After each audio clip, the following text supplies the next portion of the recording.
Bismillahirrahmanirrahim. Assalamu alaikum, my students and my viewers.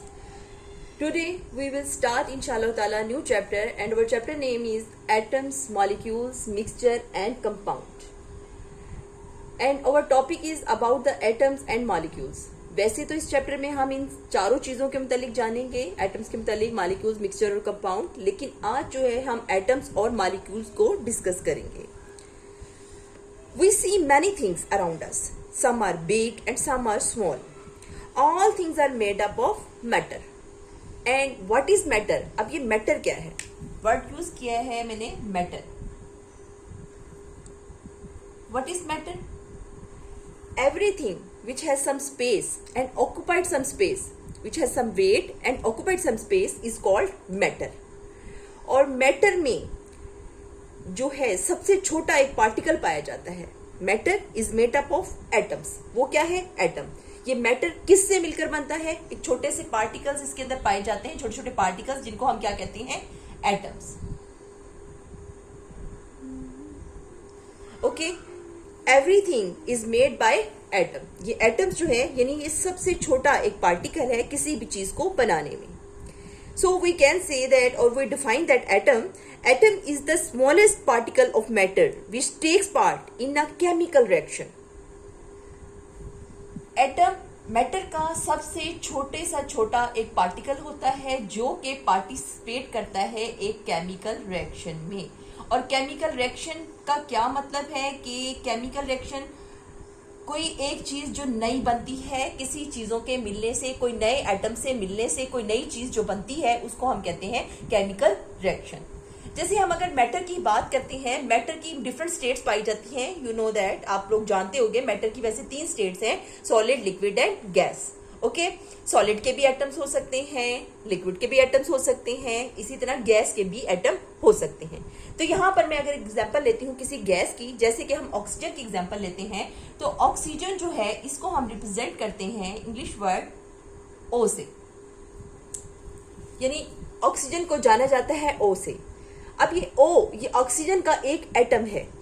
अब ये जो एटम है ऑक्सीजन का, इसको जो है रिकॉग्नाइज किया जाता है ओ से. ये हमेशा जो है अपने ही जैसे एक और एटम से मिलकर जो है इस अर्थ पे सरवाइव करता है, जिसको हम कहते हैं ऑक्सीजन O2.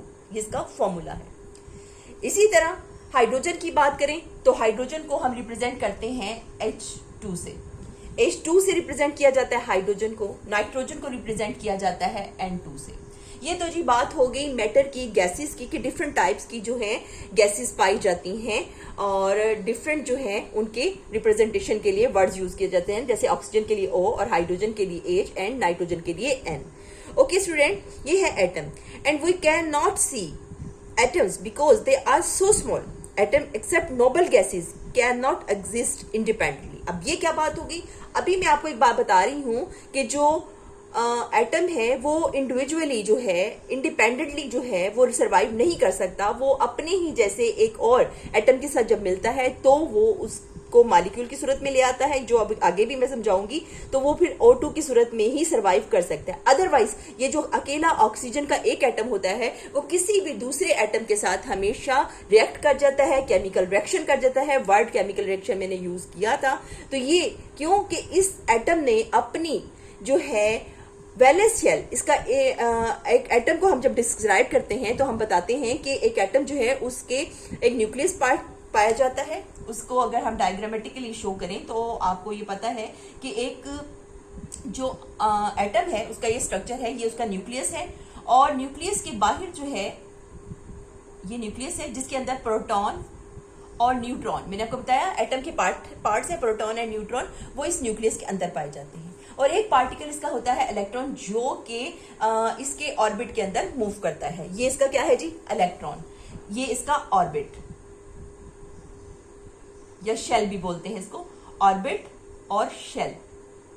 अब इन शेल्स के अंदर क्या पाए जाते हैं? इलेक्ट्रॉन्स पाए जाते हैं. अगर मैं कहूं कि ये मेरे पास इलेक्ट्रॉन है और ये जो मेरे पास एटम है ये एक हाइड्रोजन का एटम है. ठीक है जी. अब ये हाइड्रोजन का एटम चूंकि अपने आप को स्टेबल नहीं रख सकता, इसके आउटर मोस्ट शेल में जितने इलेक्ट्रॉन होने चाहिए वो मुकम्मल नहीं है.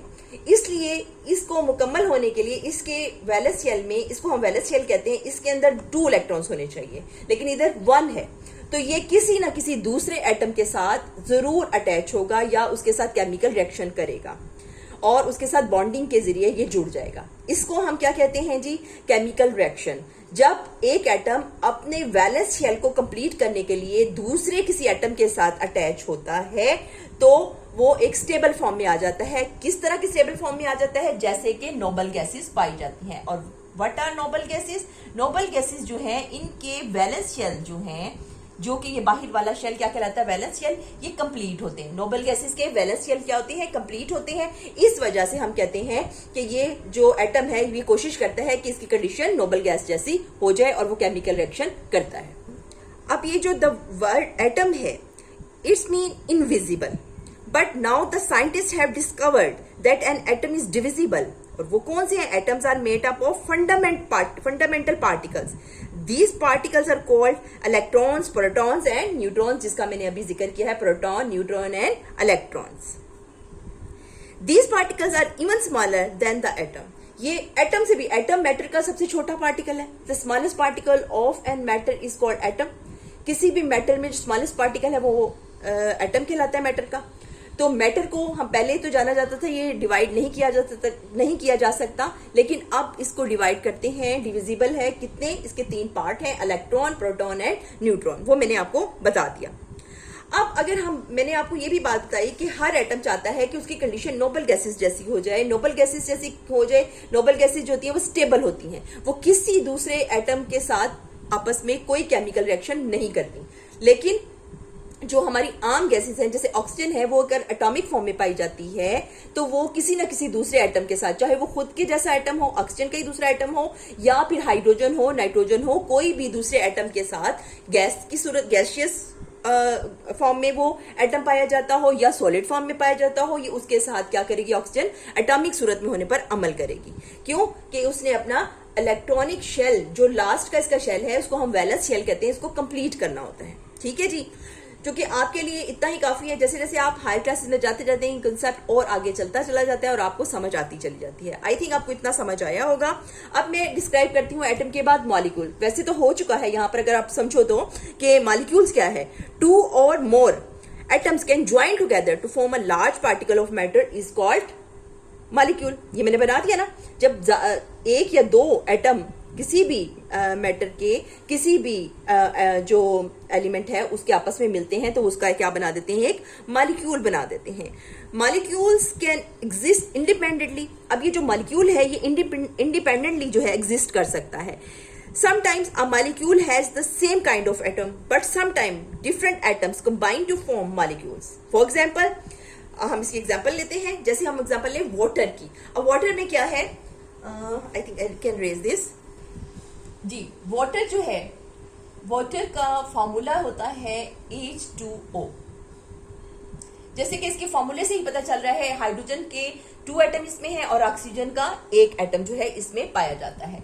अगर इसको डायग्रामेटिकली जो बनाया जाए तो इसका जो स्ट्रक्चर बनाया जाता है वो ऐसे बनाया जाता है कि इसके अंदर ये एक ऑक्सीजन का एटम होता है और 2 जो है इसके अंदर हाइड्रोजन के एटम पाए जाते हैं। ये एक मॉलिक्यूल है। किसका है जी मॉलिक्यूल? ये वाटर का मॉलिक्यूल है।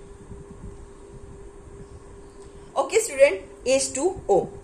इसके अलावा अगर हम एग्जाम्पल लें, जैसे ऑक्सीजन की भी द्वारा ले सकते हैं। 1 molecule of oxygen when attached with a similar atom of oxygen then it form a molecule of oxygen। Oxygen का एक मॉलिक्यूल बनाता है। इसी तरह हाइड्रोजन के 2 एटम आपस में मिलके हाइड्रोजन बनाते हैं।